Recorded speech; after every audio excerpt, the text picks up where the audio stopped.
Hey everyone, Red May surges onward. Our month-long teach-in, our vacation from capitalism, the month where we pretend that the market is not the solution to the problems that the market creates. Well, that's not very hard now. I'll just say a couple of words like ventilators and masks.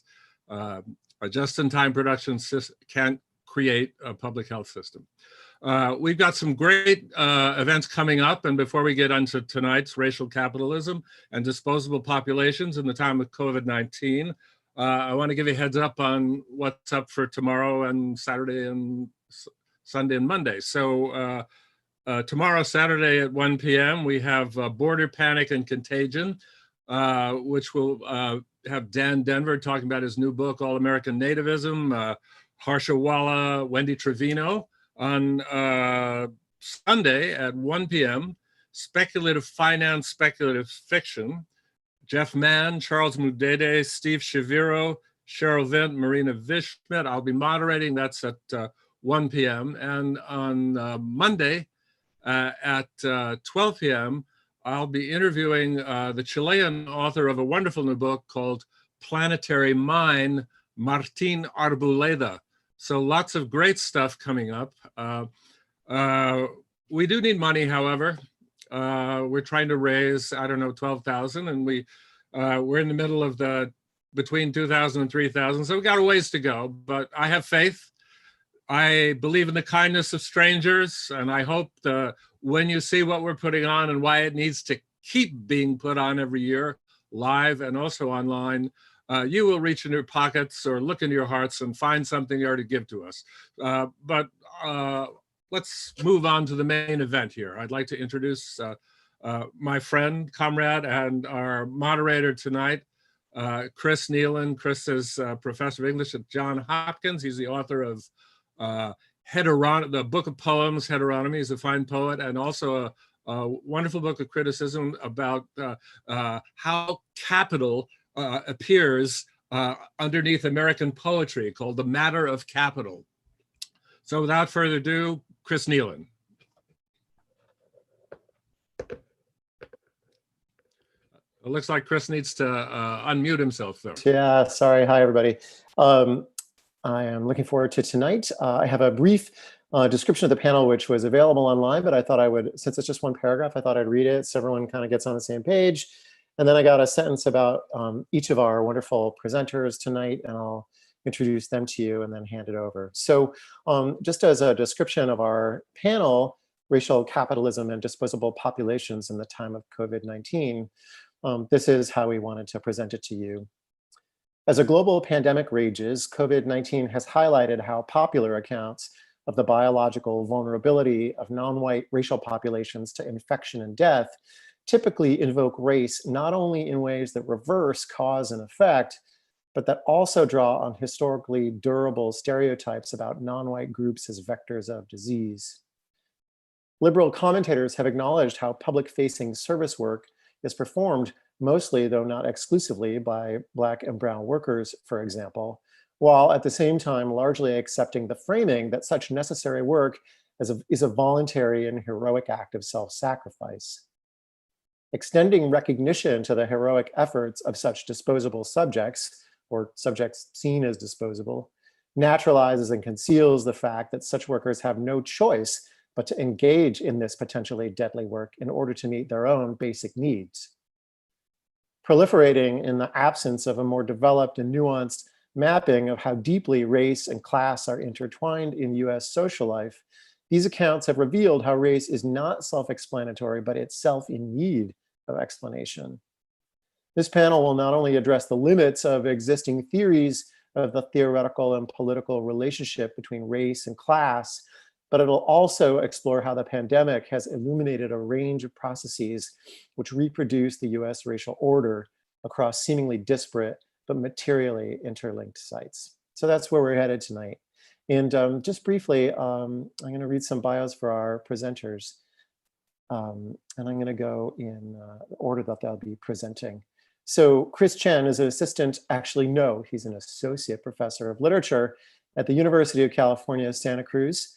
His areas of interest include 20th and 21st century African American literature, Asian American literature, comparative ethnic literary studies, contemporary avant-gardes, and racial capitalism and theories of comparative racialization. Following Chris, we'll have Sarika Chandra, who's an associate professor of English at Wayne State University and currently a scholar in residence at the Center for the Study of Race and Ethnicity in America at Brown University. She's the author of Dislocalism, The Crisis of Globalization and Remobilization of Americanism from Ohio State University Press. Following Sarika, we'll have Aiko Day, who's Associate Professor of English and Critical Social Thought at Mount Holyoke College. She's the author of Alien Capital, Asian Racialization and the Logic of Settler Colonial Capitalism. And she co-edits the book series Critical Race, Indigeneity, and Relationality for Temple University Press. And then we're going to wrap up our evening tonight with a co-presentation by John Clegg and Idris Robinson. John Clegg is a Harper Schmidt Fellow and Collegiate Assistant Professor in the Social Sciences at the University of Chicago. His research covers structures of race and class in the United States, the roots of mass incarceration, and the comparative political economy of slavery and emancipation in the Atlantic world. And Idris Robinson teaches philosophy at the University of New Mexico, and he works on Wittgenstein and Agamben. So those are our presenters tonight, and we're going to start off, like I said, with Chris Chen. Thanks, Chris. I think technically I'm still an assistant professor, actually. Sorry. Yeah. And thank you, Red May. Thank you, Philip, and Sean, and Kyle for organizing this and putting this panel together.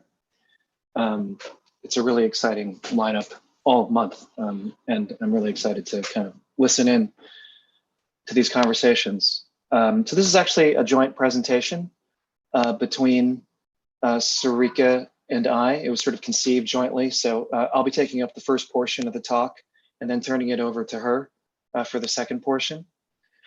So I'm just gonna start. So in the brief amount of time that I have here, I just wanted to kind of offer some brief historical contextualization of this recent spike in xenophobic anti-Asian racism in the US. So, the ongoing waves of hate crimes that have occurred across this country, I think provide a glaring example of the insufficiency of liberal anti-racist responses to this crisis. I think the failure is especially stark in relationship to white nationalist characterizations of the quote unquote Chinese virus, offered by figures like Tucker Carlson and Steve Bannon, but also by Joe Biden, who has taken to reproducing their talking points in a recent campaign ad. And for those of you who haven't seen that ad, you should Google it. So Carlson and Bannon have a ready-made story, I think, that can embed the threat of this Chinese virus into a longer story about US deindustrialization, trade deficits, and the declining imperial fortunes of the US on the world stage, facing stiffening economic international competition. And yet, liberal responses to anti-Asian racism have remained mired, I think, in refuting cultural stereotypes, decrying the spread of hate and intolerance, and decoding dog whistles in an era when the right no longer needs to use them. It's a response that's largely given up, I think, on the project of connecting the reproduction of racist ideology to the very real material conditions that Bannon and Carlson describe, but end up spinning into a call for a civilizational war against an invisible, ancient, and inscrutable enemy. But for all of its seeming hard-headedness about US fortunes, what this rhetoric obscures on the part of Bannon, right, and Carlson, is the fundamental fact of the capitalist entanglement of the US and China. So Sarika and I sort of want to briefly tell a different kind of story here about how materially entangled lives might shift our understanding of the basis for new emergent forms of anti-racist and anti-capitalist solidarity. So at a practical level, I think the pandemic has highlighted the urgent need to decommodify healthcare as a matter of racial justice. So simply calling for an end to racially discriminatory practices within an existing privatized system of healthcare, I think, remains a radically insufficient political demand. And it's an inadequate solution for addressing racial health disparities when the access to adequate health coverage is itself so racially unequal. And also because that access is tied to forms of employment which increase the risk of infection. As Keeanga-Yamada Taylor has recently pointed out, for example, The death toll among Black Americans in particular has been especially high, not only as a result of medical racism, neglect, and relative poverty, but also concentrated employment in high-risk public-facing service sector jobs. And this is Yamada Taylor. When Vice President Mike Pence spoke about the role of low-wage essential work amid a widening outbreak in food processing plants, he said, quote, "You are giving a great service to the people of the United States of America, and we need you to continue as a part of what we call critical infrastructure, to show up and do your job," unquote. Well, actually not yet. So the intersecting threats of hunger, eviction, and unemployment drive poor and working class African Americans toward the possibility of infection, unquote. So I don't think we can fully understand this context without an analysis of the capitalist organization of service work itself and capitalist relations, which not only disproportionately distribute the deadly effects of viral spread, but also join together seemingly disparate groups: Black Americans, indigenous nations, the incarcerated, and immigrant detainees held in ICE facilities. As Yamada Taylor underscores, registering racially disproportionate effects only tells us part of the story. Differential racial vulnerability to infection and death is produced across a range of sites whose interconnections cannot be mapped, I think, without an account of capitalist processes. So the pandemic, I think, it's been like a radioactive dye injected into a social body whose parts are materially connected in ways that systematically enforce differential access to basic resources and differential risk. So it's tempting, I think, to attribute biological vulnerability to Black and brown bodies through a language of comorbidities, like diabetes and asthma, or to blame these vulnerabilities on irresponsible cultural practices. But without bringing capitalism into the discussion, I think we risk localizing the structurally distributed effects of the pandemic within bodies rather than practices. And we risk naturalizing a language of racialized biological vulnerability that's the consequence rather than the cause of what Ruth Gilmore has famously called the state-sanctioned or extra-legal production and exploitation of group differentiated vulnerability to premature death, which is a famous definition of racism. So race here, it doesn't refer to the biological vulnerability of bodies that's as some inherent characteristic of those bodies, but to a set of changing social conditions and practices. And I think mainstream political discourse in the US, and even much discourse on the US left, is really hindered in its ability to actually think through these problems because race and class are so often represented as isomorphic identities, which can be pitted against each other or combined. So I think it's important to insist here that capitalist processes can't be reduced to the concept of class, no matter how many critics want to convert race and class into competing forms of political identification. It's much broader than that, right? So the current moment, I think, gives us an opportunity to acknowledge that we really are all in this together, but not because the pandemic affects everyone equally, but precisely because it doesn't.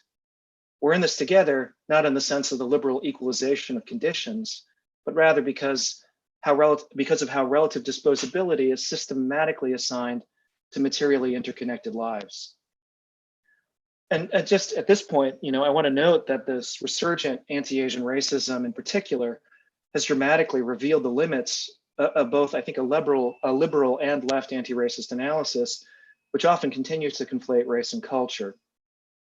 And a really, I think, a particularly striking example of this, right, is a recent article by the Democratic Party candidate Andrew Yang, who recently called for Asian Americans to demonstrate their patriotism and recommit to ideals of pluralistic integration into the nation while demanding cultural recognition of Asian exceptionalism.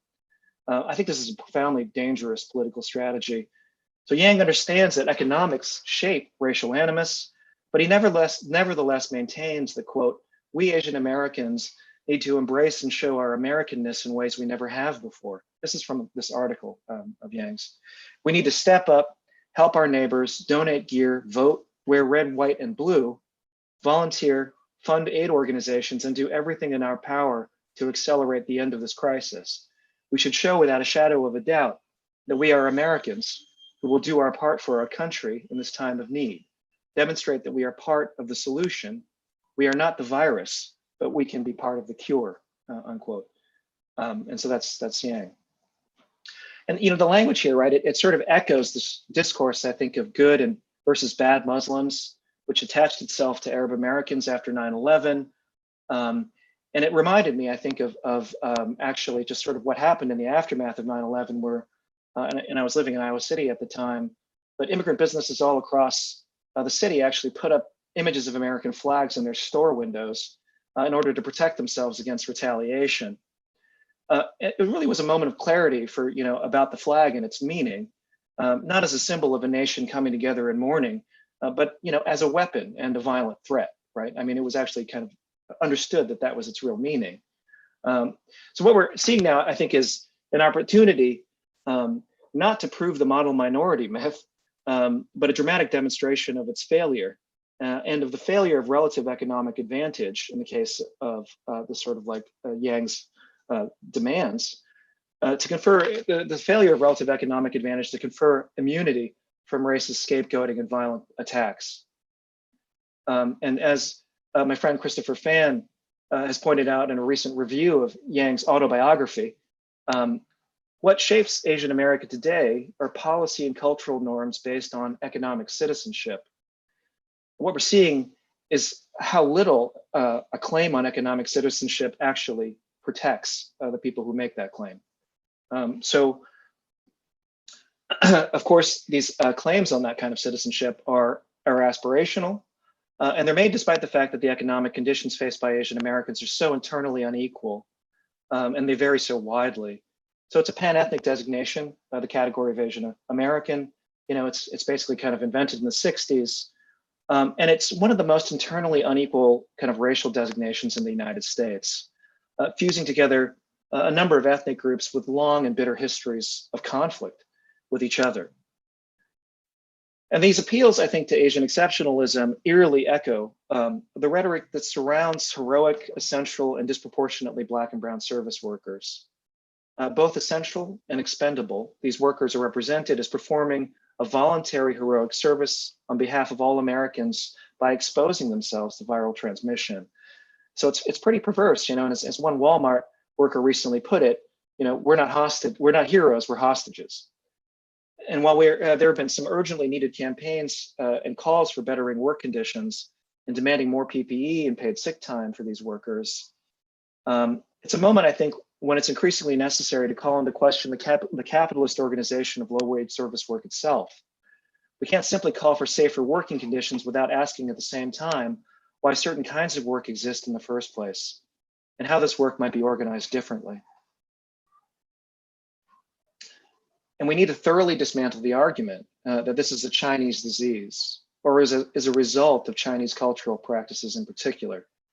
The question of ostensibly dirty cultural practices like eating bats or other exotic animals, as opposed to, say, eating alligator meat or crawfish in the Louisiana bayou, is a culturally arbitrary distinction. It's a distinction that not only reveals a long history of racist stereotypes, but also a set of material circumstances that can't be meaningfully addressed or overturned if we kind of remain at this level of stereotypes. As the collective Shuang recently put it in a really helpful article on China and China's response to the virus, it's called Social Contagion. Quote, the explanations for why so many epidemics seem to arise in China is not cultural. It's a matter of economic geography. This is abundantly clear if we compare China to the US or Europe, when the latter were hubs of global production and mass industrial employment.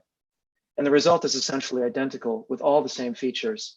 Livestock die-offs in the countryside were met in the city by poor sanitary practices and widespread contamination, unquote. So in order to understand, I think, the present conjuncture and the processes that drive racist scapegoating, then we have to ask broader questions about the relationship between capitalist agriculture, where and how food is produced, by whom and under what conditions. We need a materialist anti-racist analysis that can fight on this complex terrain without accepting the logic of our antagonists. And we especially can't accept our antagonists' insistence that these social phenomena are disconnected from each other, that what's happening in China isn't intimately related to what's happening here in the United States. So we need to pose, I think, a more sweeping set of questions about the interconnections between racialization, capitalist agriculture, public health, and the environment on a global scale. And to help shed some light on these questions, I'll turn this discussion over to Sarika. It's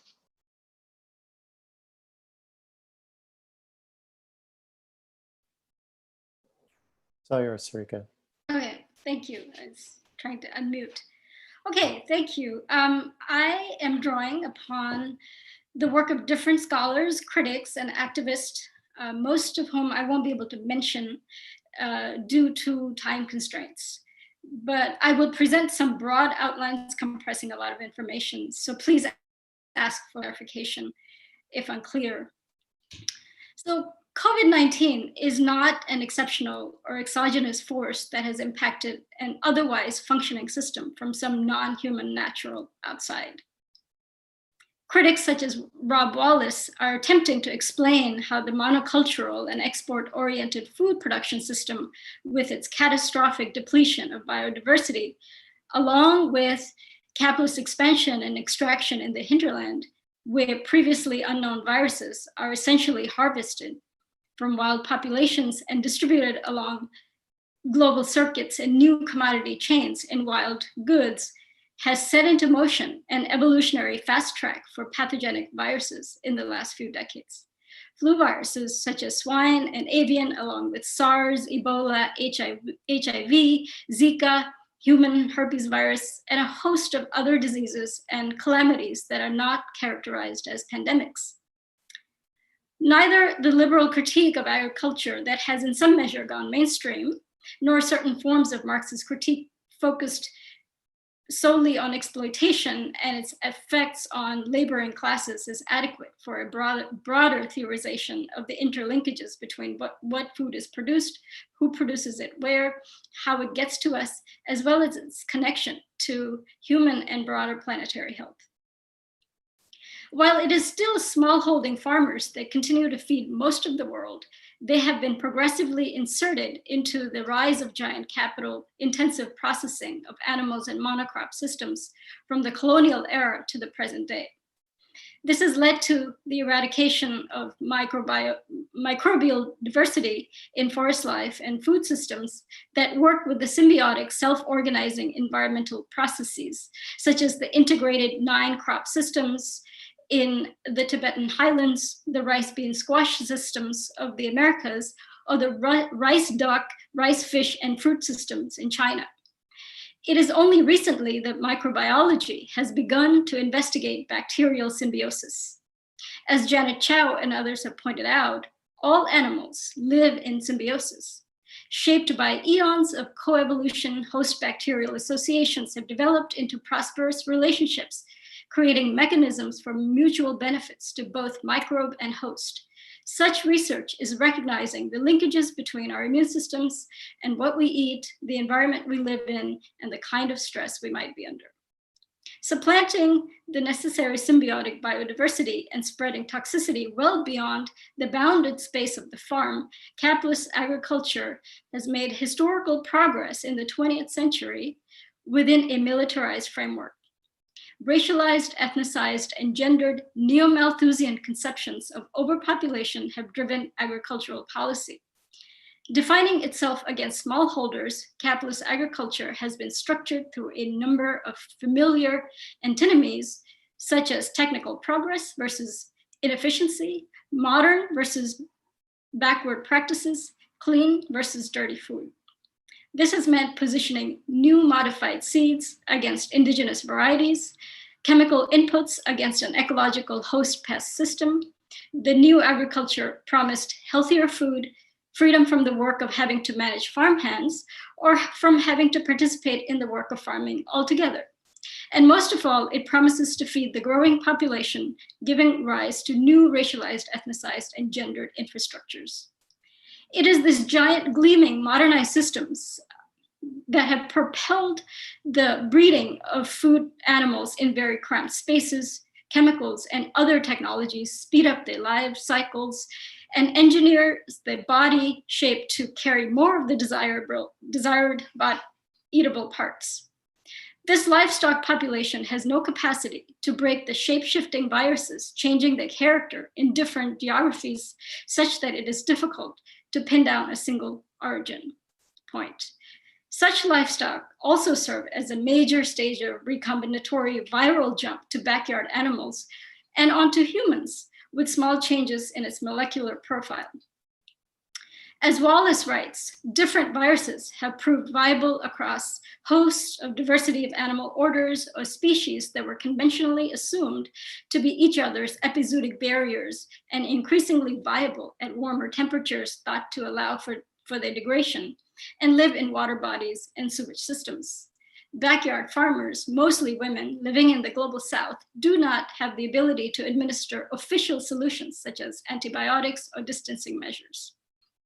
Early 20th century research into war chemicals and that on high yield grain varieties was reciprocal and coextensive. Many of the war chemicals were reconstituted as pesticides and required inputs for the new seeds. In post-war US, the sale of pesticides, as Brian Williams has noted, took place in race-neutral language, but it was understood that it would free white farmers from Black farmhands coded as pest and pestilence.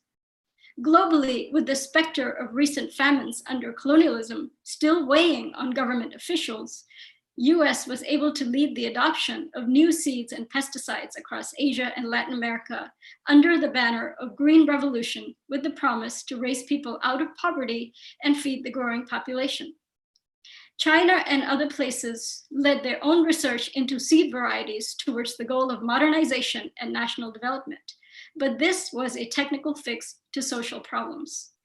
During this period, US surpluses of hybrid wheat became part of foreign policy through food aid programs destined for various zones designated as food insecure.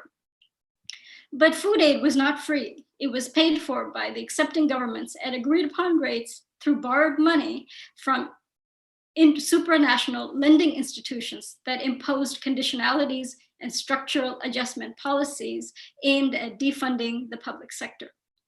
Significantly, food aid programs also demanded population reduction in the receiving nation states, offering support for family planning programs. These programs, still in existence, have targeted and racialized entire populations. During this period, the state price protections of the mid-century for the peasants across the world were not enough to contain the failures of the green revolutions that have intensified exponentially since the 1980s and 1990s. The results include degradation of soil, killing microbial life, toxic runoffs into land and water systems, reduction of pollinators such as bees and butterflies, health problems such as cancer and birth defects, along with astonishing loss in biodiversity. For example, in the US, about 95% of the 7,000 varieties of apples that were in existence 100 years ago are now lost, and only 5% of them remain. The numbers are similar for other foods such as cabbage and peas. The world continues to be hungry. 50% of farmers and farm workers are hungry. The high yield seeds requiring more chemicals only worked to dismantle the organic systems that produced in higher quantities and broke the host pest symbiosis, generating the conditions for newer forms and higher numbers of mutated pests, necessitating further pesticides. In turn, making the areas more prone to drought and flooding. 24 billion tons of fertile soil per year has been lost from the agricultural system. The high yield seeds either exhausted themselves after a couple of years or they became illegal to save for the next sowing season. Such conditions have managed to exponentially increase the indebtedness of farmers. At the same time, global capital has expanded meat production across the world, in addition to China, in places such as Argentina and Mexico, where pandemics have originated since NAFTA. About 1/3 of the world's population expelled from lands lives in slums, a geography that incubates a whole variety of diseases. Some of the dispossessed, along with subsistence farmers, have turned to bushmeat such as bats and rats. Effects have been turned into causes. The systemic failures have been ascribed to populations themselves. Structural adjustment policies continue to prove as barriers in moving away from a failed system, instigating an exodus of people from food production, either through death or dispossession. In 2000, African nations were paying more in debt service payments than the proposed total budget that would eradicate HIV. Neo-Malthusianism still provides the justification for continued innovation, such as patenting of life forms by changing its DNA and extracting rent for it. A reinvigorated green revolution is being ushered in various parts of the African continent. This accompanies investments in climatology, such as simulated photosynthesis and rain. Capital investments are also being courted for technical solutions to food animal waste that is globally 4 times more than human waste. It runs off into water systems untreated. The latter 20th century has also witnessed a restructuring in healthcare systems, instigating the defunding of public health. Atul Gawande, who served as a senior advisor in health and human services under the Clinton administration, wrote about cancer clusters in 1999, arguing that epidemiology that would study and map cancer clusters is unproductive. Therefore, spending already depleted public funds would be wasteful. Today, vaccine production that we are waiting for has declined over the last decades because it is not profitable. In the 2000s, most of the antibiotic drugs were produced for livestock, ushering in a kind of pre-antibiotic period for humans. Pandemic advice that we wash our hands is not so simple in places like Flint or Detroit, where people's water is shut off. And now we are on the precipice of racialized medicine in new ways. While there is some pushback on this, segments of research are focused on whether different racial groups have different microbial profiles. This might lead to race-based health interventions. Microbial profiles correlating with diet and other environmental factors are set up to be treated as causes in deadly ways. Such forays in racial science have its history in colonial era racial science that sought to ascribe criminality to variations in human and anatomical features. And let us not forget, as we are ready to open the economy, that aspects of discourse around the yellow fever in 1700s considered African slaves to be innately immune from it. In the wake of decreasing healthcare, judging by the growth in the nutraceutical health business, people seem to be registering their anxiety about what we might be eating. Supply chain that brings us these health products converts farm produce into raw materials must go through at least some kind of processing to traverse the long distances. They may not do what they promise on the labels and have made nonsense of the distinctions between junk and health food and what is available for purchase in a thoroughly racialized food consuming zones. Farmers markets and community supported agriculture can be exercises in whiteness and other forms of reactionary resistances. The people who were forced to drink leaded poisoned water and in Flint were given advice that they should be eating better, like fruits and vegetables, to save themselves from the lead. I want to end by saying that how we live and where our food grows and how much we participate in it may provide the basis for a way forward. Joining global movements that organize decentralized subsistence, integrated systems, doing anti-racist and feminist work is not to enter into a prelapsarian fantasy, but to join the struggle in creating conditions that just might yet enable a planetary survival. Thank you, Sarika. Next, we have Aiko. Thank you. Thank you, Phil and Sean, for organizing and inviting me to participate on this panel of amazing speakers. And also thank you, Chris, for moderating. It's wonderful to be back at Red May, even in this virtual format. So I've organized my remarks to focus on racial disposability in this moment of the coronavirus pandemic, particularly in relation to the politics of class. So I'm going to just preface this with a few words about the way I understand racial capitalism, which is of course all capitalism. So I define racial capitalism as a mode of anti-relationality, one that Manu Karuka describes as transforming abundance into scarcity, interdependence into isolation. It is also a racial system that relies on what Ruth Wilson Gilmore calls a death-dealing displacement of difference into hierarchies that organize relations within and between the planet's sovereign political territories. So those observations that Karuka and Gilmore make, I think, are really grounded or anchored in the work of Cedric Robinson, who taught us that racial divisions among white people emerged with the development of capitalism in rural England. So this means that racism is not simply an attitude that can be corrected, as Andrew Yang suggests, which Chris talked about earlier, through patriotism or whatever, but rather a structuring logic of capitalism. So racism is a product of capitalism and capitalist property relations. So with this said, I think that the first point that I want to make is that racial disposability obviously pre-existed the pandemic, but that the virus has been a great revealer. It has thrown into sharp relief those structures of racial disposability that have ranged from sacrificing workers at meat packing plants to deporting migrant detainees. And we're literally watching the president and his Republican allies volunteer people to die for the sake of the US economy. And this doesn't even really get to address the global dimensions of disposability, which include the US's murderous sanctions against Iran, Venezuela, and 48 other countries, which has blocked these nations from receiving life-saving treatments and equipment. And you could argue actually promotes the spread of the virus. But what I want to focus on tonight is that in the history of racial capitalism, Black, Indigenous, and migrants of color have always been exploited and sacrificed to support the social reproduction of white life and white wealth.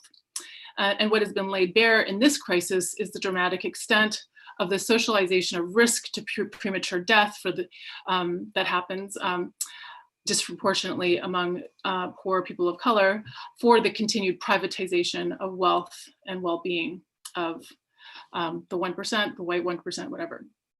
So my second point relates to the way that racial disposability sits in tension with certain politics of class. Most of us working in critical ethnic studies have been frustrated by the way that race, gender, and sexuality are often reduced to identity politics, while class politics are associated with the more kind of important conditions of free wage labor. As just one example, the late Moïse Postone effectively blamed the decline of the labor movement and class politics in the 1970s on the, quote, rise of the politics of identity, end quote. Of course, we can turn to Stuart Hall's famous rejoinder that race is the central modality through which class is lived. But I want to dig a little bit deeper into the way the framework of labor as an index of the politics of class can really conceal the racial and gender dimensions of disposability. And so I'm going to look at a few historical examples to make this point, and I'm going to be drawing especially on the really important work of Cheryl Harris, Manu Karuka, who I mentioned before, and Brenna Bandar. So as Brenna Bandar's work on colonial regimes of ownership demonstrates, the very definition of what counts as work has been conditioned by colonial ideologies of land use and improvement, which are sort of seen as the racialized capacities of self-possessed individuals, usually white settlers. In the US, free wage labor was constructed in opposition to the legal non-personhood of the Black slave, whose only possible agency was a criminal one.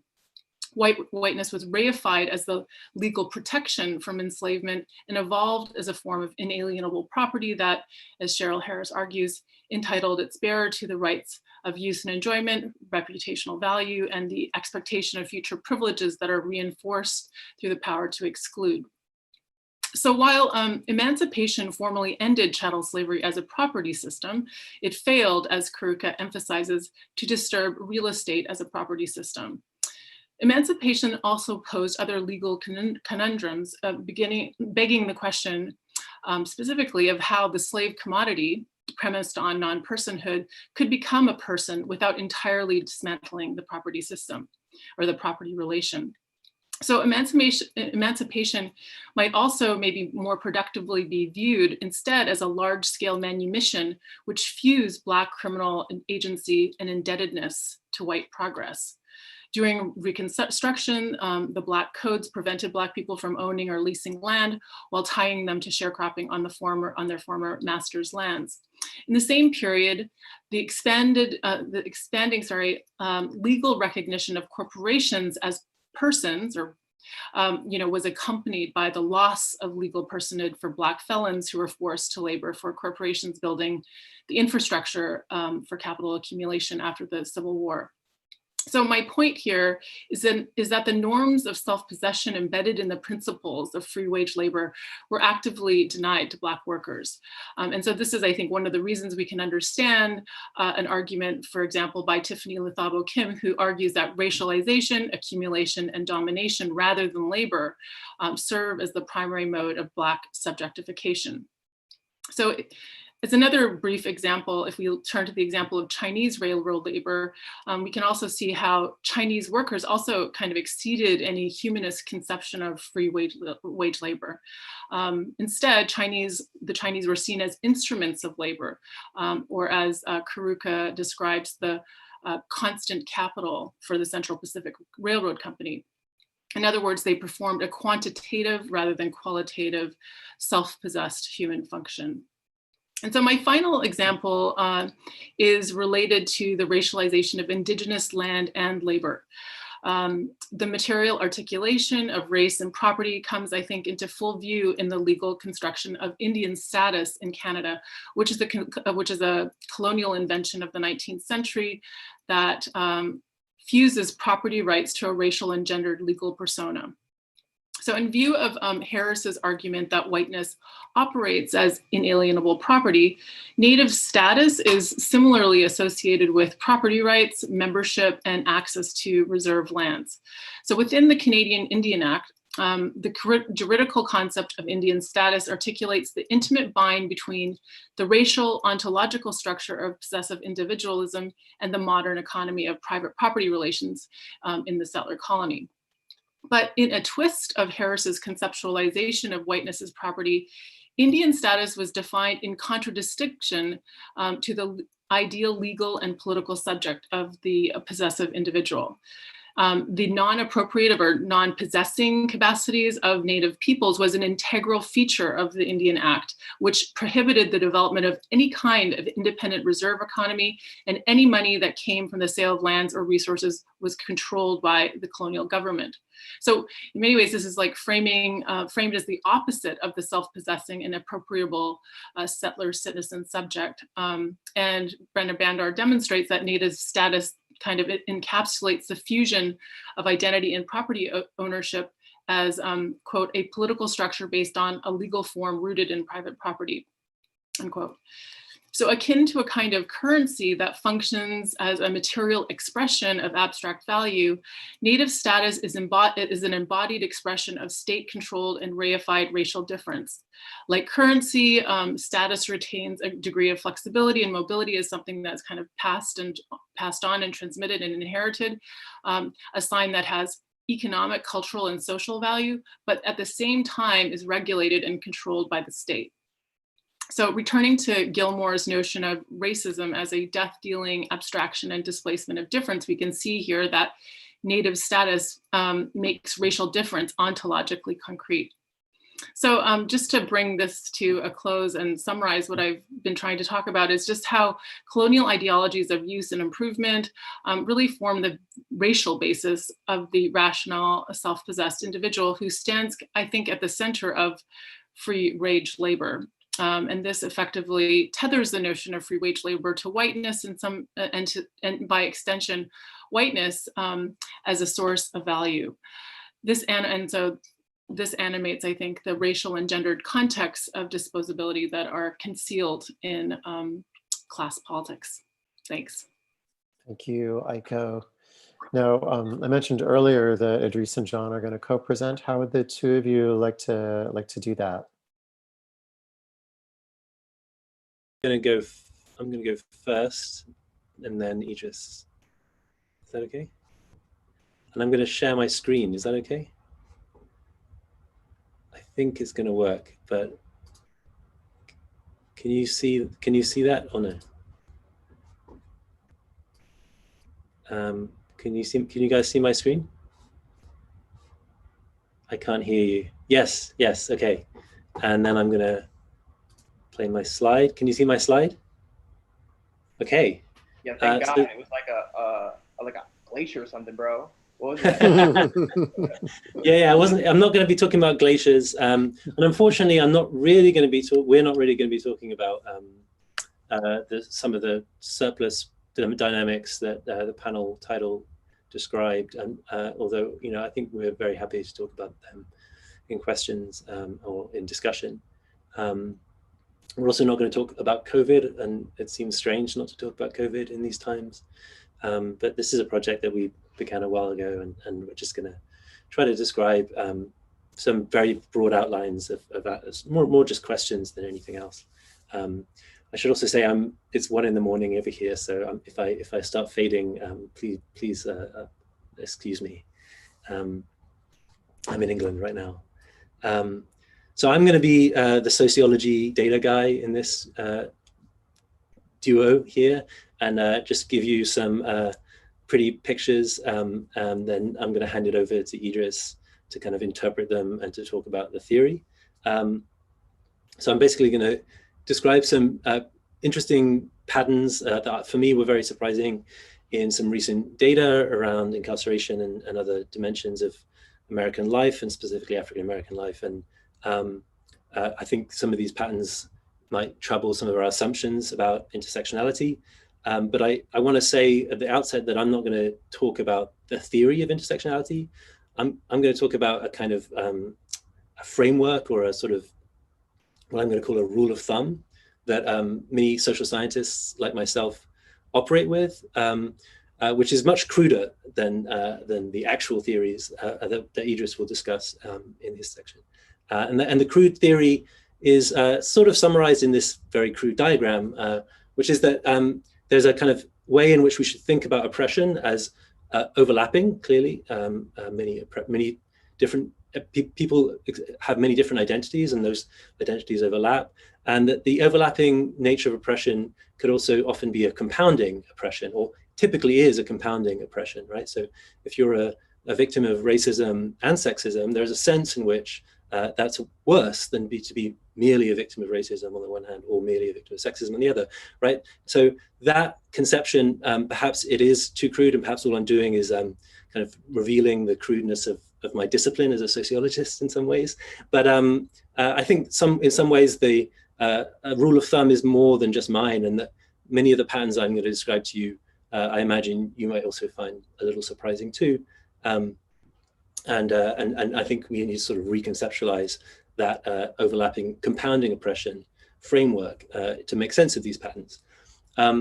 So one of the reasons, though, that I think we do operate, or I operate at least, with that framework is that it's true in most cases, I think, right? So if we take the case that this is kind of described in this slide, the experience of African American women is qualitatively and quantitatively measurably worse in many dimensions than either white women or African American men. We can think of the African American women we know experience much higher rates of domestic abuse. They have exceptionally higher rates of pregnancy related death.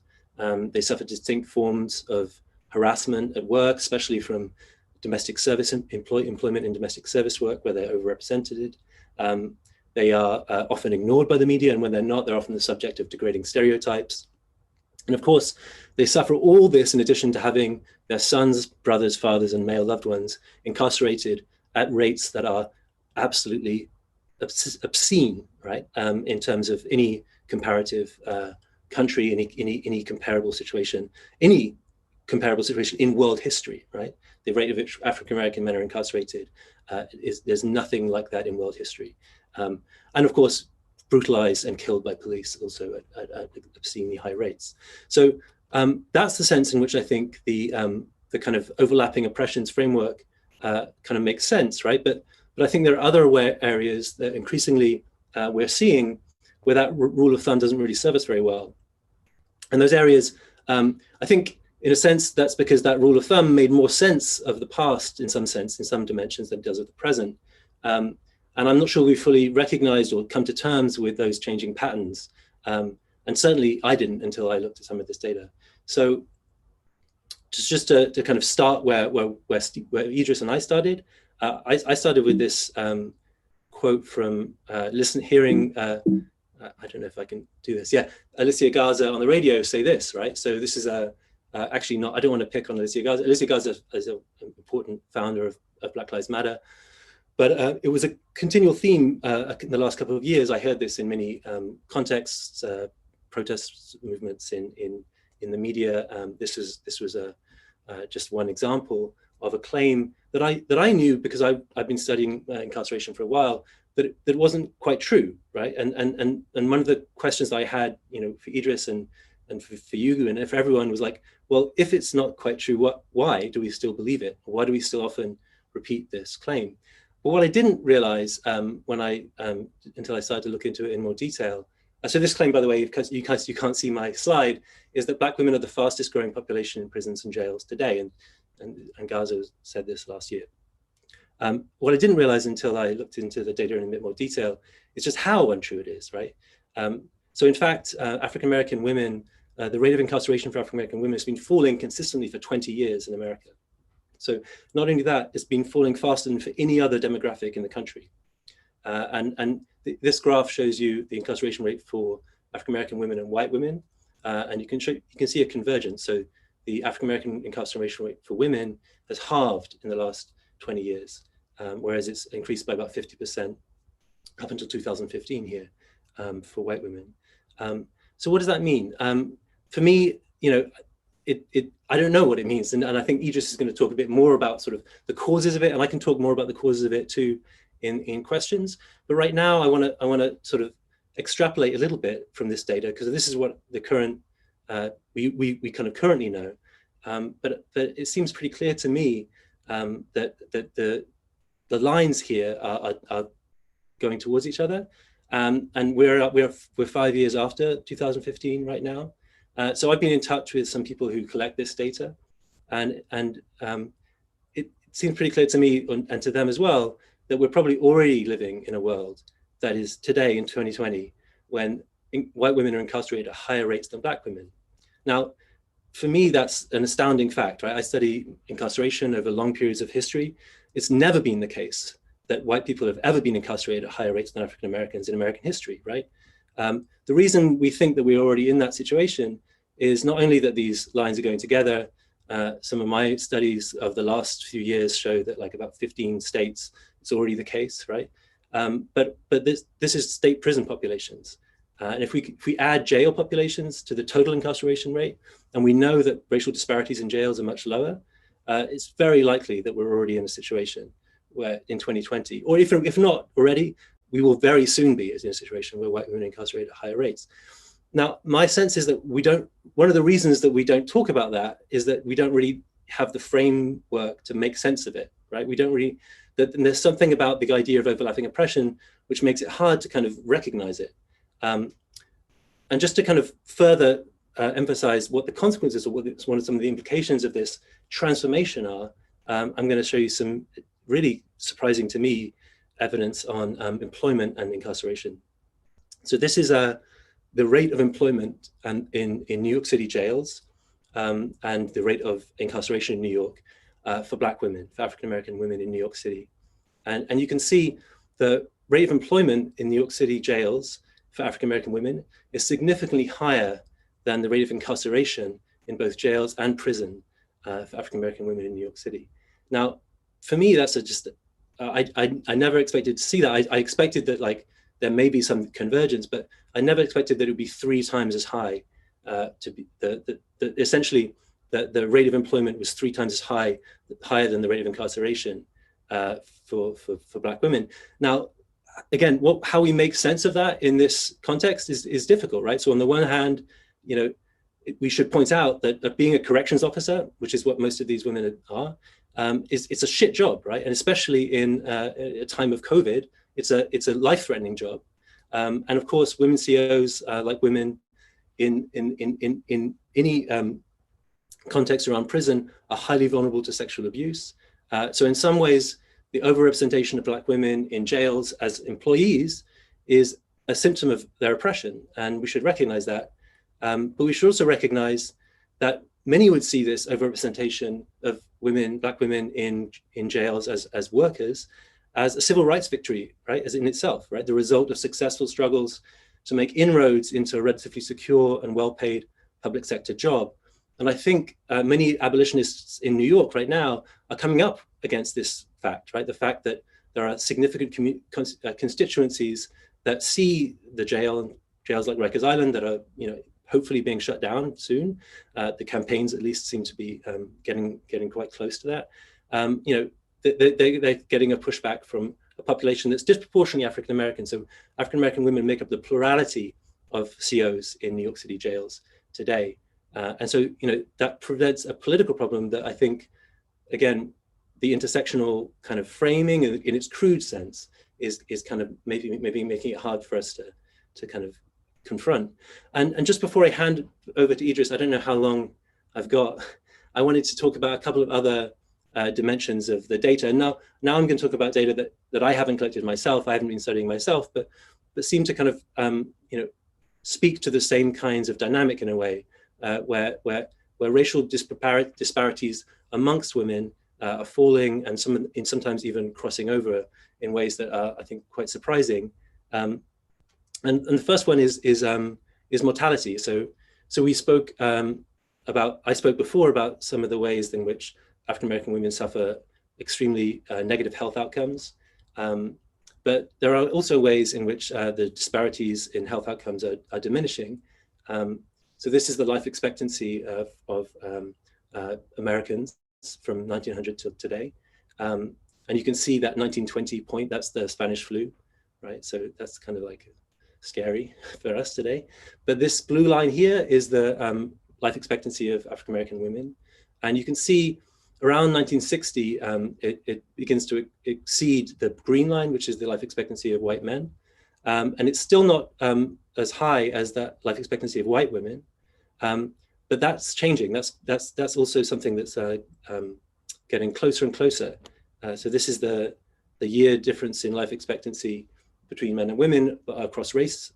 So here, women, you can see that Black women's life expectancy so the higher life expectancy of white women is falling towards zero. And if we control for class here, if we look at poor white women, what we find is that the actual disparity has disappeared. So this is a recent study of the kind of deaths of despair dynamic, right, which is a lot of the thing that's driving this, showing you that like in the, you might not believe these proxies for class, right, but that if we understand class in terms of race, if we use that, sorry, in terms of education, and we think about that as a kind of proxy for class, what this purports to be showing is that at the lower end of the educational spectrum, white and Black women have almost exactly the same life expectancy. In fact, Black women have a very slightly higher life expectancy. So if we think in terms of racism, sorry? You have to do Black men too to white. Yeah, I'm doing that now, right? All right. So, so if we take Ruth Gilmore's definition of racism in terms of group differentiated vulnerability to premature death, which I think both Aiko and Chris mentioned, then I think we see it very clearly in the data for men, right? So in the data for men, the group vulnerability to premature death is undoubtedly the case, even controlling for class. Black men are dying earlier, living less long, but for the first time, probably in American history, in the last few years, that's no longer the case for Black women relative to white women. And again, like, I'm sure there are lots of things we could say about what explains this, but it's just another dimension in which we can see this kind of crossover dynamic. And finally, do I have enough time, Idris, or should I talk about income and wages as well, or should I? You got to do income. Bust it. Okay, so you guys probably saw this study of income in the New York Times, a few years ago, of income mobility specifically between Black and white.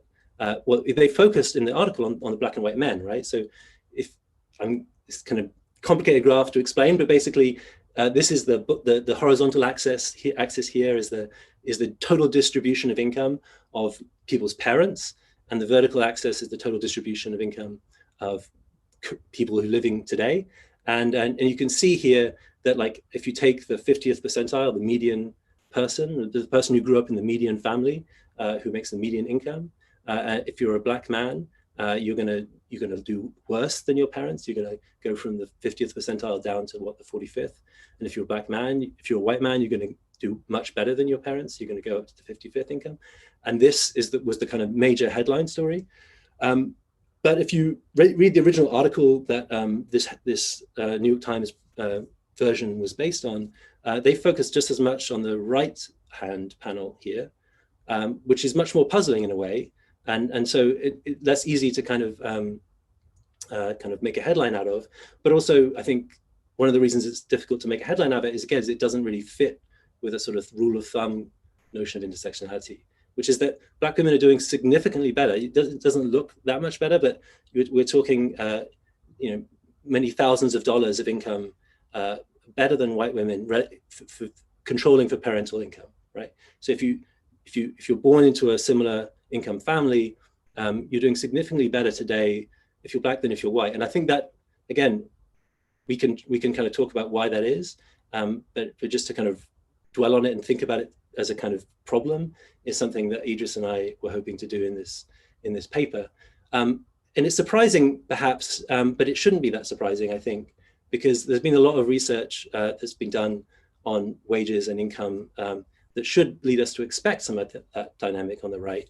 And I highly recommend this article by Michael Katz, the new African American Inequality, published like about 15 years ago, which showed that the racial wage gap, right, the gap between blacks and whites for equivalent jobs, has been very persistent for black men, right, across the whole 20th century, right. That there's a slight diminishing, but it doesn't really ever get close to zero for black men. But in the 70s, African American women started earning relatively pretty much the same equivalent wage as white women for the same job.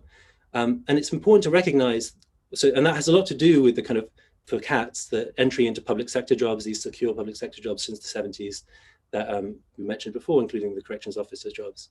But it's important to recognize that for Katz, this dynamic, doesn't imply that like household income is converging, right? So even though for any given level of education, black women are earning equivalent or even slightly more than white women, the household income, the household wealth is still much lower for black households, mainly because African American men are doing so poorly, and because so much higher percentage of the households are single parent households. And the result of that is that overall African American wealth is much lower still today, and there's no convergence whatsoever in wealth. But this gender differentiation, what Katz calls a kind of overall pattern since the end of Jim Crow, of like increasing gender differentiation within the African American family, is something that I think we need to incorporate into a story that could make sense of those data on incarceration and health that I was describing. But I'm just going to kind of leave it at that and not really go into some of the explanatory theories around these dynamics. And instead, I'm going to pass it to Idris to try to talk about what the theoretical implications might be.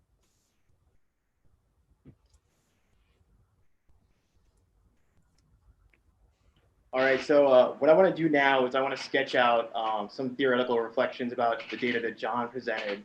And what strikes me first is the question of why has intersectionality gained so much popularity, especially in recent years, and in not just activist and academic circles, but also in the wider society as a whole.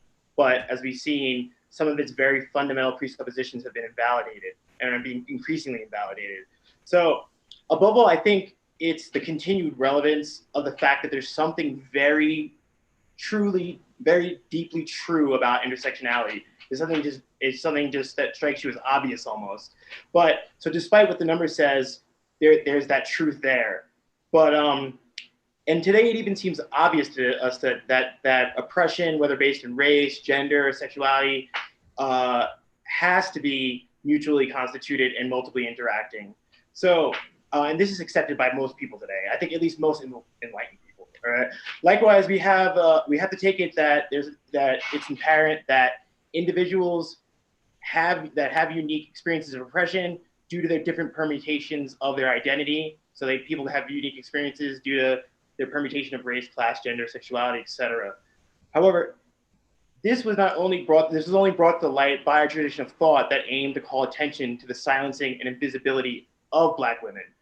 Usually it's said that the tradition started in 1977 with the Combahee River Collective's position paper. The term intersectionality was coined by Kimberly Crenshaw in her landmark article in 1989, Demarginalizing the Intersection. The next year, sociologist Patricia Hill Collins was notably elaborated upon the concept in a book-length work entitled Black Feminist Thought. What each of these contributions have in common is that they each argued for what Crenshaw would call the bottom-up approach, which centered upon a specific positionality and relationality of Black women. As a lawyer, Crenshaw developed the intersectional framework in her analysis of a peculiar blind spot that she noted in employment discrimination cases. She found that Black women were repeatedly barred from seeking redress, specifically as Black women. So, in other words, they could only file discrimination suits as women or as Black, but never as both. Hence, Black women could only be subsumed under a category that was either dominated by white women or by Black men. For Crenshaw, this was not only ethically corrupt, but strategically limited. She argued that instead, intersectionality would facilitate a more expansive bottom-up approach. This was opposed to the top-down approach that implicitly takes whiteness and masculinity as normative ideals. She maintained that Black women had a unique intersectional position that meant that they experienced oppression in a way that was the same, different, and greater more than what was experienced by white women and Black men. What's more, the position of Black women conferred them with a capacity to generalize in a distinctive kind of bottom-up agency that could encompass the grievances of both white women and Black men.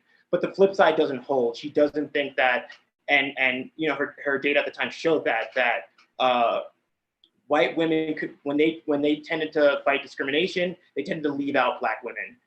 When Black men tended to fight against discrimination, for whatever the conditions were, they tended not to leave Black women. So she wanted to fix this problem, and she used the intersectional framework to do this.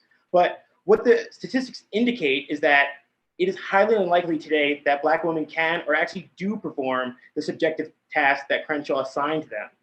What it instead shows is that Black and white women are moving in opposite directions, especially with regards to advancement in employment and incarceration. As for Black men and Black women, it seems that they have drifted so far that neither will be capable of generalizing their struggle to the other. To see how we have arrived at this conjuncture, I think we should go back a little further.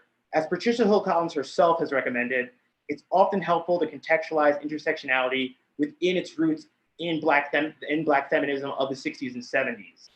Specifically, Collins cites Toni Cade Bambara, her pivotal 1970s anthology entitled The Black Woman, as a foundational text. What I think is truly significant about this work is that the authors refuse to categorize themselves on the basis of the oppression that they faced. In fact, they courageously reject any and every characterization that society, history, or established thought has placed upon them or imposed upon them. So what a Black woman is essentially remains an open question to be explored in their writing and only can be resolved through struggle. The only suggestion that Bambara offers is what I think to be a rather interesting self-referential formulation. She writes, quote, "It's obvious that we, i.e. Black women, are turning to each other. But you know, it brings up this kind of interesting Platonic question of how do you look for something when you don't know what it is, all right? And this is the kind of paradoxical formation that I think we're met with at this time. And this is why, and then I think this is actually what we have to go back to. Collins also notes that this early era of Black feminism was from the very outset much in line with queer politics. In contrast, it took some time for intersectional scholarship and queer studies to begin to engage with one another. And while queer studies now readily employs intersectionality as a research paradigm, the rigid identities and stable positions that the framework presupposes continues to be an enduring target of their criticism. Given early Black feminism's stance against stifling categories, it should be clear as to why it forged an immediate alliance with queer politics, unlike intersectionality, which took some time to do it in this academic context. So it's also worthwhile to point out that Such a focus on the agency of Black women must also be considered within the search for a new revolutionary subject within the multiplicities of struggles that broke out in the 1960s and 70s. The literature from this period abounds with candidates for new social identities and new social groups to replace the traditional Marxist working class. So, and I want to say this first, that I think it's entirely wrong-headed when you see arguments against intersectionality that call for this class first against intersections of race, gender, and this is not what I want to get at, all right? They typically fall for the same mistakes that intersectionality falls for. So what's more significant is that Marx, though, shows the proletariat as his principal revolutionary subject for reasons that are basically identical with the intersectional bottom-up strategy. Instead, as is well known for Marx, the proletariat was a revolutionary subject because it had the capacity to generalize to all other classes. He insisted that the liberation of the proletariat entailed the liberation of the entirety of humanity. Now, yet Marx had varied justifications for this assertion. At times, he maintained that it was because they were oppressed and the most oppressed that the proletarian subjectivity was a result of this kind of pauperization, all right? And he's going to give a lot of different formulations why he thinks proletarians should go into the forefront. At other times, he wants to say that it's due to their position in relation to other classes in society as to why they are the one true revolutionary subject. But what I want to point out is that he offers much more radical grounds for the proletariat's revolutionary potential. And this departs drastically from any sociological category or identity or group that we might label the industrial worker, all right? So he breaks out of this kind of rigid notion of class, the sociological notion of class. Sorry, John. So, it resides in a split. The proletariat, what's important for Marx is that the proletarian is split. It's driven within itself. It's a living and moving contradiction. Also, Marx conceptualizes the proletariat as something that is not a proper part of society or the whole or the totality, but yet is still a part. So it is these really paradoxical formulations that I think are the most radical ones that we find in Marx. And they go beyond just generalization to say one group or another. He thinks that when he speaks of these more radical formulations, this is when he tends to speak about the universalization of the struggle to all of humanity. Going back to Collins has criticized academic genealogies of intersectionality, falling prey to a historical amnesia that blanks out the heritage of militant Black feminism. She has also observed that, for better or for worse, this transition from the streets to the ivory tower brought about decisive changes in terms of theoretical production. For my part, I'd like to add that this shift is also specifically and precisely what gives way to the rigid and static positions, relations, and identities so typical of current day intersectional frameworks. And it's really easy if you look at the Black feminist literature in the 60s and 70s, they definitely do not have these really rigid forms of identity formulation of themselves and Black women in general. And for Collins, she thinks that this comes about by its entrance in an academy and to have some more so-called rigorous forms of study in the academy. I suspect then that the strict boundaries that comprise the intersectional schema is what puts it into conflict with some of the most recent demographic findings. Whereas we have been given more specific models and frameworks of intersectionality, their basic outline was cast back in the late 1980s, right? And it fit data that it originally was made for data that was taken in the 1980s or a situation that spoke to needs of the 1980s. And it's just being updated, but only given, people might add one identity type, et cetera, but there hasn't been a fundamental change in what the framework is really supposed to do. I also think for the sake of consistency, intersectionality must take for granted that Black women share a gender with white women and Black men share a gender with white men. However, without endorsing the intellectual trend as a whole, I'd like to point out that this presupposition has been challenged best by Afro-pessimism, and they've done a great job of undermining the sharing of gender between white and Black. Now, what Afro-pessimists explain to us is that the gender of both Black women and Black men can only be characterized by a permanent state of crisis. For instance, Hortense Spillers has convincingly argued that the literal dehumanization of slavery directly implied the degendering of captured Africans. As another consequence, Spillers observed that Black women and Black men are often labeled with traits formerly ascribed to their binary opposite. At other times, their gender characteristics turn out to be indistinguishable. Whereas Spillers is mainly concerned with Black women, David Marriott has worked towards demonstrating how this negation of gender was manifest in the acts of castration that persistently occurred in the ritual lynching of Black men. Believe me, America is in many ways the same damn plantation, and the dehumanization of Black people will not end until we finally finish off this country. But it's hard for people to consciously admit and live with the fact that they amount to nothing more than mere objects and hence are still cargo.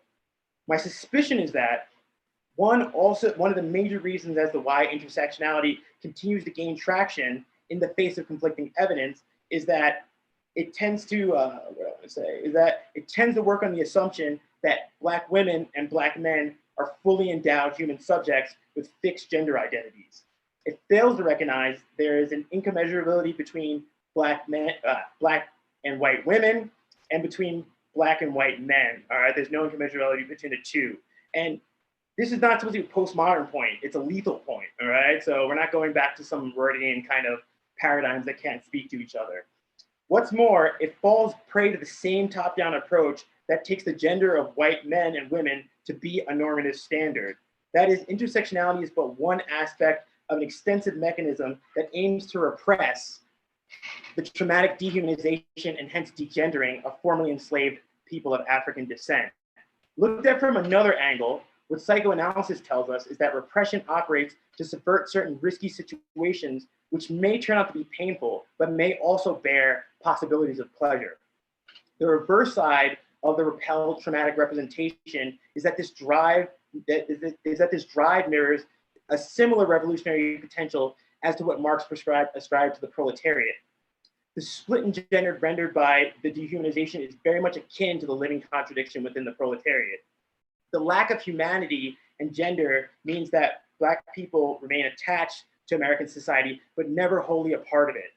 Consequently, and as many of the Afro-pessimists have always also argued, that this means that they're the linchpin of gender and humanity, and they have the capacity to overthrow that in the American context. So instead of generalizations to a small scale to other identities, say 3 identities, in this case, we view Black people, Black men and women in this way, similar to the way it was being theorized in the 60s and 70s. We have a full universalization that could trigger a catastrophe for America. Bada bing. Thanks, Idris. I think if I'm following correctly now, what I've got is a responsibility to relay to you all, our panelists, the questions that were coming up and fed to me from the YouTube audience while you are all presenting.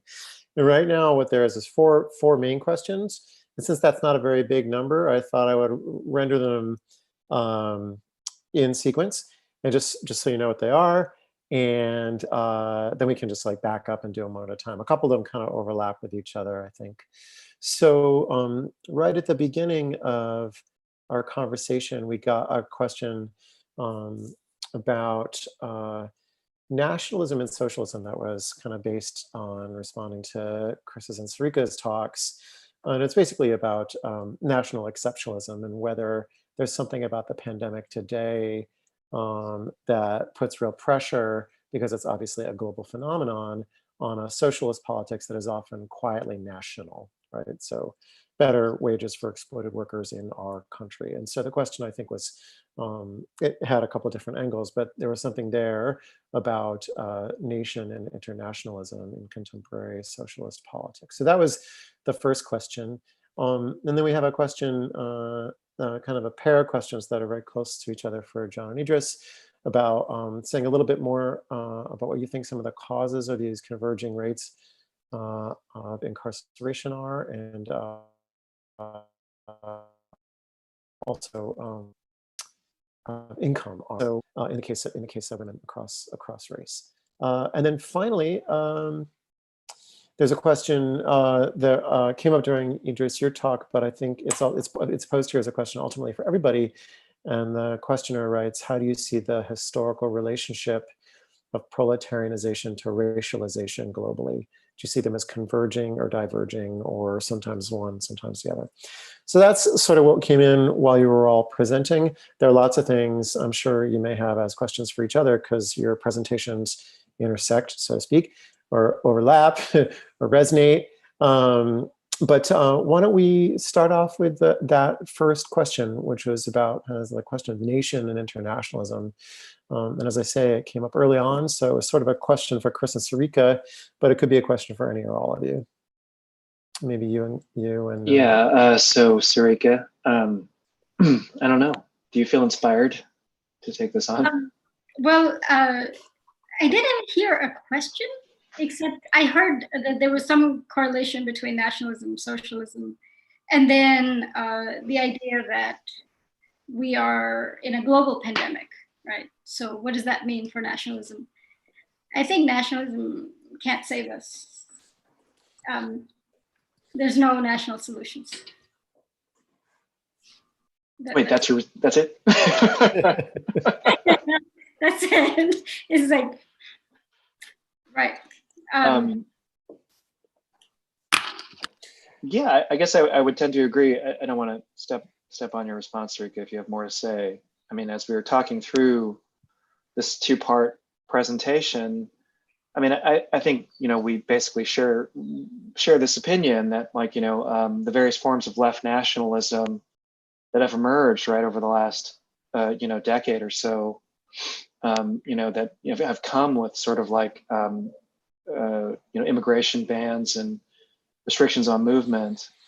That it's a really deadly self-defeating path, right? I mean, like for the left to go down, and I think what was sort of interesting in looking at the the new sort of work on sort of epidemiology and the work of people like Rob Wallace and Mike Davis, who seems to have written about just about everything in the world. I mean, like, it's kind of shocking.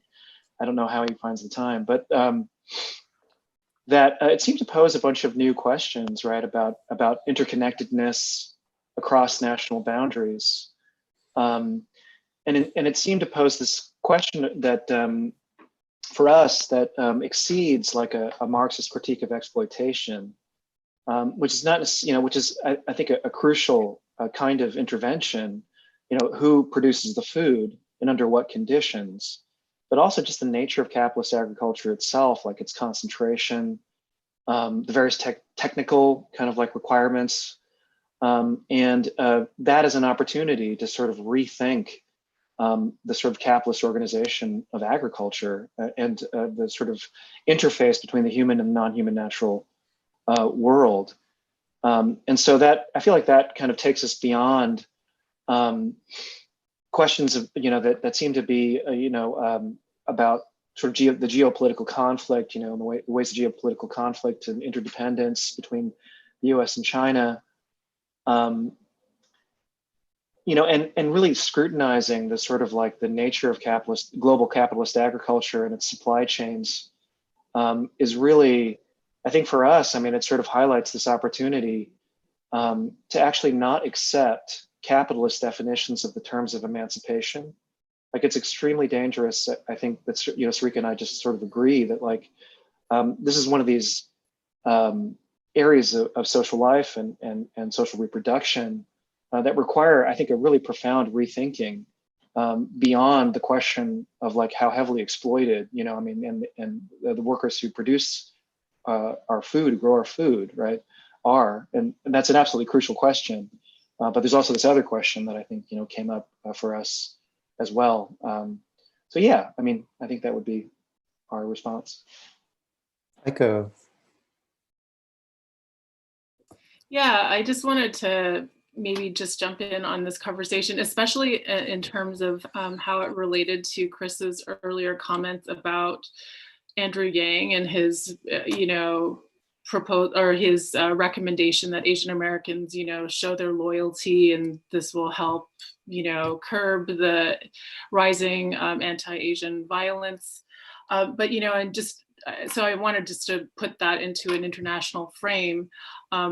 In addition to pointing out that he had his whole recommendation had this eerie recycling of Mike Masaoka during like the Japanese American internment. He was the president of the Japanese American Citizens League, and he totally promoted assimilation and loyalty as, you know, 120,000 Japanese Americans were taken out of the West Coast and interned in camps. But I wanted to just say that his recommendation also does not address the sort of the international global xenophobia that we're experiencing. So his prescriptions really obscure US foreign policy in Asia, and how the way Asians are treated in the US is really shaped by that. So really telling Asian Americans to be more model minorities does nothing to really curb, doesn't actually deal with the issue of xenophobia, and sort of specifically the anti-Chinese racism that Trump is using to deflect against his total incompetence and, you know, et cetera. But the other thing too, I just wanted to say is that, you know, the model minority myth is so, you know, is really also, I would argue, is very much part of this kind of multiculturalist white supremacy that Dylan Rodriguez talks about. And it really is about supporting kind of the, you know, the logic of the border wall and, you know, militarized, you know, law and order state. So it's implicitly, explicitly anti-Black and brown. And so I just wanted to reiterate too that, you know, Asian Americans should commit model minority suicide, which is what Vijay Prashad sort of advocates, precisely because, you know, this is a moment that I think we have to, you know, it's a moment that demands internationalism, not nativism, cooperation, not scapegoating. So so 2 cents on that topic. Like I wanted to just really quickly jump in. Sorry, and I completely agree, Micah, but like I feel like it's so rare, but for me to tell a personal story, but I feel like I want to tell a personal story at this moment. So my father worked for General Motors in the 1980s. I mean, he worked for Delco, which is like a kind of like subsidiary of General Motors, at the sort of height of the sort of Japanese US auto wars, right? And I feel like this sort of language of competition, or the fact of international competition, it produced a sort of wave of anti-Asian racial violence, essentially, you know, and that's been more or less a kind of continuous feature, I feel like, of you know, sort of the sort of US discourse on China and mainstream media. And I feel like it's you know, it's combined with this sort of like older fears about, you know, the sort of Chinese body as a vector of disease. But I mean, I can't help but think that sort of the fact of competition is really powerfully sort of shaping, right? I mean, like the sort of Bandonite, you know, calls for, you know, this kind of new clash of civilizations. Yeah, just it sort of really reminds me, right? I mean, like, it's also not terribly unprecedented, right? I feel like some of the discourse around the sort of wave of anti-Asian racism that's kind of erupted is, you know, you hear, oh, this hasn't really happened for such a long time, but actually it's happened fairly recently, and, you know, but for somewhat similar reasons, you know, I just feel like it's sort of like that history is really maybe kind of like absent in sort of discussions about US racial politics, along with the sort of long-term, you know, the sort of long-term consequences of the Vietnam War, right? I mean, like as kind of also contributing to this kind of dynamic. Anyway, personal story. If you're all okay with it, maybe we could move on to that kind of pair of questions that grew out of John and Idris's co-presentation. And I think the questions are grounded in just like maybe a little bit more pressure on you, John, to come up with like broadly sociological interpretations of your data. But since there's just an interesting leap between what you were doing in the philosophical work and background that Idris, you were providing, you know, there's just like questions of like, what is the life? Who is the entity having the life that is earning the more income or living the more years? That would be an interesting way to start to connect the two halves of what you were talking about. So most about like speculated for a little bit for the folks in position, like, you know, there are geographical factors, where people are arrested or where they're incarcerated, what kinds of jobs they're, you know, beginning there. But I can see this going all the way over to the kinds of theoretical questions that Idris was raising. So Sure. Maybe I'll start and go to you, Idris. Yeah, go for it. Okay. So the short answer is that we don't know for incarceration convergence because we haven't studied it. There's only been like one study that's looked at it, and you know, the opioid epidemic is clearly a part of the story, but beyond that, I think we don't know. An obvious other contender for the story about incarceration convergence is the tendency to release low-level offenders in this last 15 years as a kind of partly as a financial kind of cost of the prison system, partly as a response to demand for reform, and disproportionately low-level offenders are women, and you know, there's a sense. I should have mentioned before, right, that I didn't want to say that. You know, what was surprising to me about Gaza's quote is that it hasn't been true for the last 20 years, but it was certainly true in the 90s, right? That in the 90s, African American women's incarceration rate was growing faster than most other groups, and so subsequently, in some ways, it looks like African American women's incarceration went through this like large, you know, explosion in the 90s. As along with men's incarceration, and then fell faster in the 2000s, in part because they were tended to be, you know, less accused of violent offenses and therefore easier to release in these kinds of decarceration reforms that were, you know, always working on the edges and not having much of an impact on the overall population, but they were some of the beneficiaries, perhaps. That's one explanation I could point to, and obviously the reason that white women's incarceration is rising is in part the opioid epidemic. Income we know a lot more about. You know, people have studied it over long periods. I really highly recommend that Katz article from the 95, the New African American Inequality. You know, Katz points to a number of key factors, you know, in terms of public sector work, in terms of the kind of coincidence of deindustrialization, in terms of its impact on Black men's employment, without the same impact on Black women's employment, and of course the key role that African American women have played in some unions, specifically public sector unions, has a lot to do with it as well. And that you know, wage bargaining, there's a longer history of work among African American women than white women. White women arrive at the workplace, you know, and then they sort of subsequently see this boost in wages, but it kind of tails off, whereas African American women have been consistently working over, you know, they've always worked, and that's a part of the story as well, I imagine. But yeah, I can't really say much more beyond because I haven't studied the income stuff myself. But the incarceration stuff, I think we just don't know really. We don't have a good enough account. So I don't think I could speak specifically on the prevailing trends, and I'm going to always just leave that to John. But it seems that the difference between, at least in terms of police repression, you know, with incarceration, you know, and we don't have really good statistics on murder by police, but the reason why Black men are afflicted with it more, at least it seems like from at least that Afro-pessimistic perspective I touched upon, is that there's a different way that Black men are degendered as opposed to Black women, right? And they're kind of shaky about how that works, right? But they think that it's kind of this very haphazard way, a process that it occurs. But it seems that with lynching and that using that paradigm, that they're still considered a threat in some way, shape, or form, more so than others. But that's the best I can do. Go say more, John.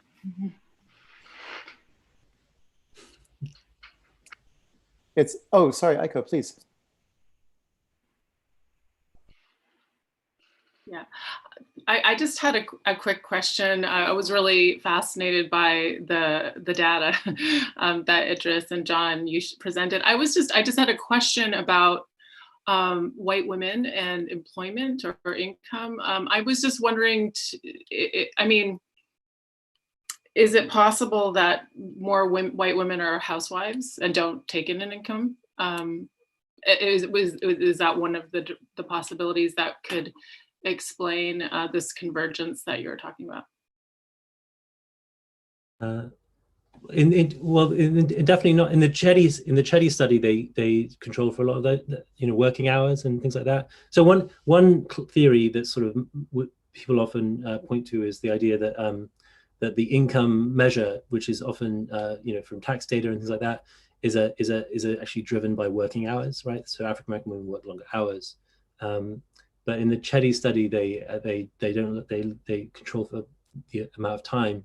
So it's really a question of your where you're employed and what your wage is, rather than how much you're working.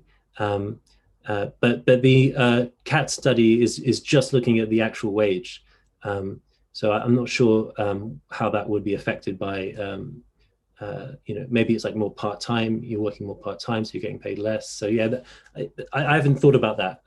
But the Chetty study, they did think about that, and I think they did deal with that possibility, which is the New York Times one about income mobility. Yeah. I also had a question about the data, about wealth, because there was a lot of income data. What are the wealth disparity? What does the wealth disparity data look like? It's like 100 to 1. It's the biggest disparity of all, and the wealth disparity is cumulative, right? So cumulative means it's like you could say from 1860 to today, is the wealth disparity is like the sustained result of income disparity, employment sorting, discrimination in financial markets, discrimination at every level over centuries, right? And literally, and I think as I was mentioning with cats. If you just look at individuals and don't look at households, then you might get the impression there's a convergence, but because the household is typically involves men who are being seriously underemployed, underpaid, the cumulative household wealth is going to have a big drain from that fact alone. So there hasn't really been kind of that many changes, you think? In that? Yeah. Okay. And that's in large part because, as we know, there's a huge wealth loss from 2008, and all housing wealth was wiped out, and particularly hard African American households were particularly hard hit. I imagine we'll see something similar in this crisis.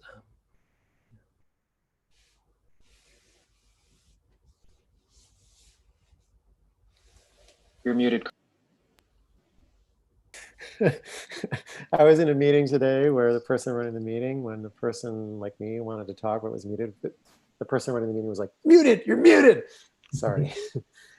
So I was just saying that we have a 10 p.m. East Coast, 7 p.m. West Coast, 3 a.m. John end time looking at us. So that's about 20 more minutes. And I just wanted to return to some of the questions that had come up in the feed. And there was a general one that came up during Idris's presentation, but it was phrased as a question for everybody, just about how folks see the relationship between proletarianization and racialization. This is something that I think you all touched on in different ways. Some of the ways that Aiko, you were talking about it, had to do with its ontology on the one hand and rationality on the other, like a kind of enlightenment subject or differentially ontologizable relations to the wage or to exploitation or to violence.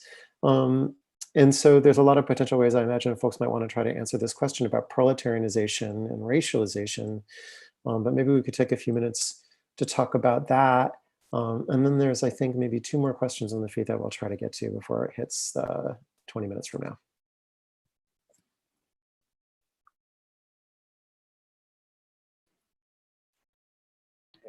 So again, I want to, it's going to me or? It can go anywhere, but Idris, please get us started, yeah. Okay, so I guess what, again, and all this is very provisional and we're kind of just still messing around trying to figure out how it works, but when it comes to trends, I want to leave it to John and like the trend towards proletarianization and the trend of Black women being incorporated into wage labor. But the only thing I want to put forward is that if class and race are considered within the intersectional model, it's not going to do justice to their interaction at all. So, and that's the one thing we figured out as the most is that it's just way too static and it's not going to understand, it's not going to grasp the changes, right? More than that, it seems to be a model that keeps us stuck within one level of being and existence and one plane, and there's not any way to break out of it. So why I tried to bring in other ideas, other ways of thinking of the proletariat from Marx is that he does fall in this kind of identity politics notion of class as blue collar labor, but he goes over at times, he lapses and has a more revolutionary view. And I think that's what we should move towards. Great. Sarika, is that you? Just unmute yourself, yeah. I was muted. Okay, thank you. Well, I'm not sure exactly. This is such a broad question, but some of the key things that are going on in the present moment is that proletarianization may not be the, I'm not sure if it's the right term, because there is a broader kind of dispossession that is going on that does not absorb people into labor, right? So, so there are lots of people, sizable population that was never part of the wage labor system and will never be part of the wage labor system. And so whether we call that informal work or surplus, people who are surplused out as surplus humanity, that those populations are ripe for racialization, that cannot join into the narrative of the respectability narrative of upward mobility. And even those narratives are, so racializations, I think, is sort of not so, not tied at one particular stage of proletarianization or organizing groups of people into set categories that are already sort of in existence. But I think that part of it is to rethink the relationship of that question of racialization. Sort of helps us to think about what is happening with the dispossessed more broadly, right? Globally and in the United States, right? As we face a time when so many people have filed for unemployment and we're waiting for sort of checks to come in from the government, right? So that's part of, you know, how I'm thinking about those things. But yeah, I would just add really briefly that, like, you know, we've sort of seen how dispossession is racializing, even if you never end up producing a kind of like formally free wage labor force or never intend to. But also expulsion, right, from the sort of, you know, wage nexus is also very racializing in surprising ways, right? I mean, like whiteness becomes especially visible, you know, and, you know, there's a sort of similar language of cultural pathology that attaches to it, right, in the work of people like Charles Murray, which is racializing, right? Yeah. But so it's like exploitation is not just the only nexus. Yeah. Yeah, but also the kind of work that capitalism produces is also racializing, and the kind of work that people are doing depends sort of where they lie in the accumulation process, right? Can also be it's racializing, and right. So yeah, it sort of works all the way through the recursive system, right? Mm-hmm. It's chapter 25 stuff for me about the reserve army. You know, think of that. It's like so interesting to think about the ways we could talk about those strata. Aiko wanted to say something. Yeah, no, I think that it's a really great question. And I think that, I mean, that's part of the what I was trying to explore a little bit, particularly thinking through, you know, Glenn Coulthard's, you know, argument and intervention in Marx's theory of primitive accumulation. And he argues, you know, instead, you know, the history and experience of dispossession rather than proletarianization has been the dominant structure that's kind of characterized the relationship of indigenous people to the Canadian and you could say US state. So, so there's a lot, so there's probably not enough time to like really go into sort of the specific argument on primitive accumulation, but there are many, just to reinforce what Sarika is saying, many examples of domination without hegemony, or like a colonial thing without all this labor exploitation that's happening.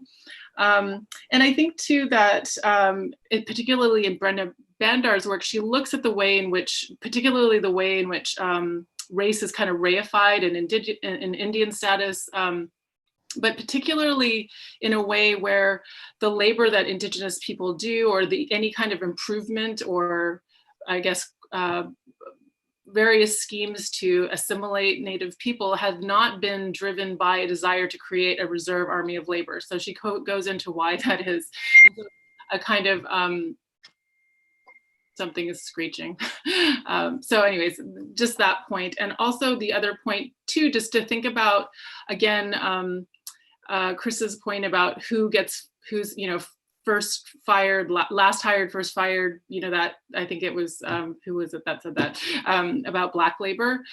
Thinking about the way in which wage labor has always been tied to a civilizing mission, right? And so this idea that, various workers of color aren't really, they're not, that whole civilizational narrative doesn't actually pertain at all to the work that they do. So, so that's just a few points. And I think that's another reason why people in like Afro-pessimists, but also in Indigenous studies, there is a definite intervention in just the conceptualization and the emphasis on labor in Marxist theory. So I'll just leave it there.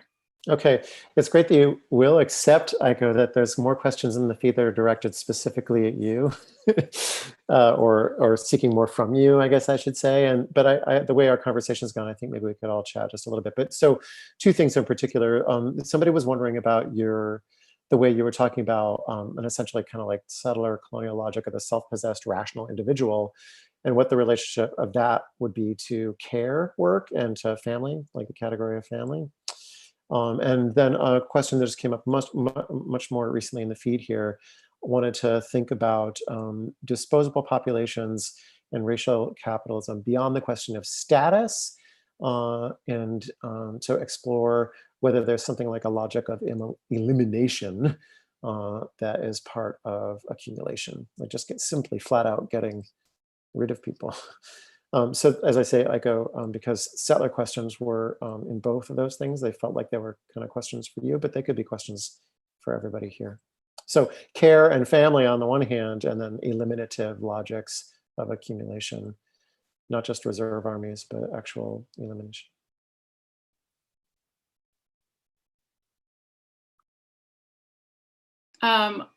This is maybe, I don't want to take too much time, so if other people want to jump in, that's that would be great. But just in terms of thinking, I'm not sure exactly what kind of care work the person is, the questioner is inquiring about, but I think that one of the ways to think about settler colonial racial capitalism is, again, to just invoke my friend Manu Karuka's book, which is, he really sees settler capitalism and continental imperialism as a reaction, a destructive and reactive kind of form of mode of relation, right? That is, it's in reaction to indigenous modes of relationship. And so if you think about indigenous modes of relationship, which are all about, the opposite of dispossession isn't possession, it's actually attachment. So when we think about relationships of care, interdependence, or individuality through interdependence, and we can think about all of that care work, it gets us to maybe to thinking about less about modes of production as in terms of anti-capitalism, but modes of relationship. And so that was one of the points that he emphasizes. And so maybe that's one way to approach this question of care and caring and relationality. That's great, thanks, Aiko. Does anyone want to speak to that question about elimination? I mean, it sounds like a question for the Afro-pessimists in the house. I could say a thing about that. Can you hear me? My sense is that there's a lot going on with racialization, and that it's very hard to make any generalizations, right? when you look very broadly across the world. But nonetheless, there are kind of some core patterns, and they tend to fall on these kind of this eliminationist versus kind of absorbing integrationist models, right? And for me, that has to do with the way that racialization can both be about kind of competing over resources, right? And obviously under capitalism, in most cases, resources is the labor market itself in some form, right?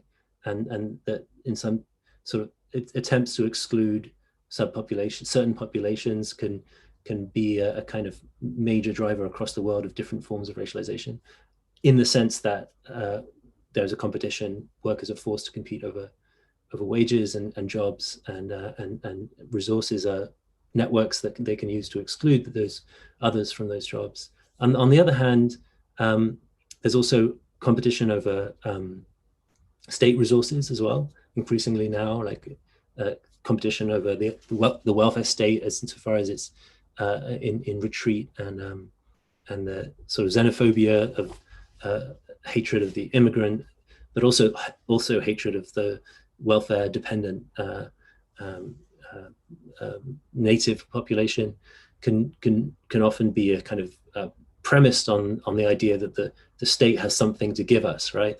And therefore we need to exclude others from it, and then finally, you know, especially in the eliminationist version of the story, land, right, and the kind of competition over land as a fundamental driver of eliminationist tendencies across the world.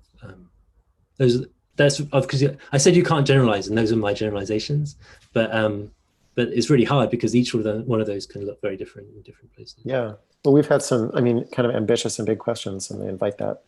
Aiko, maybe you can close us out. Yeah, I thought that I would just do some more name dropping and talk about Tiffany Thabo King's work, because she definitely draws on Afro-pessimism, and she also, argues that fungibility rather than labor is the principal position of Black subjection. But one of the things I think that's interesting, and where she departs from Frank Wilderson and Jared Sexton, is that she, instead of sort of saying that fungibility is this kind of inescapable position of, white domination, accumulation, and death, she actually says it's this, it actually is a product of white anxiety. And so it really, so she thinks through indigeneity and Blackness as like, okay, this is a threat. And so she has this whole chaotic terra nullius where, these disordered spaces are actually a threat to white settler social reproduction. And similarly, how fungibility can be this liquid chaos of Blackness, that's always a threat, and a threat to a particular social order. So I just thought that might be another way to kind of move away from that kind of nihilistic form of elimination, and to think about fungibility in these more expansive ways. That's terrific. I think we're close to our end time here. If anyone wants to make a masterful synthesis of all the things that have been said, you should feel free. Philip has just popped back on. Maybe he'd like to do it, but thank you all so much. This has been a really terrific conversation. I can't do the masterful synthesis, but I can thank you all individually, Aiko and John and Chris and Sarika and Idris, for a fascinating discussion. We'd love to keep it going longer, but we have to let John in London go to bed. He's stayed up till 3 o'clock to do it. I thought he was in Chicago when I arranged the time, but anyway. So thank you all, and thank you to Chris Nealon for jumping in to moderate this at the last moment. It's a wonderful discussion. I have to end on the mundane, the profane, which is another shameless pitch for money. Go to Fan the Flames of Red May on our website, www.redmayseattle.org. There's a GoFundMe there. It needs your help. You can also find it in the description description of this panel, there's a little link and that'll click you there. And tomorrow, join us for, at 1 p.m., it's Borders and Panic. That's not the exact name. Wait a second. It's Border Panic and Contagion. Something that continues our the xenophobia and all other phobias that seem to make the essence of Americanism. Is we can discuss the decomposition of the nation state, or the delinking of nation from state, and all of the kind of morbid symptoms that we're living through at the moment, and try to analyze them. So thanks very much, and I hope to see you all tomorrow.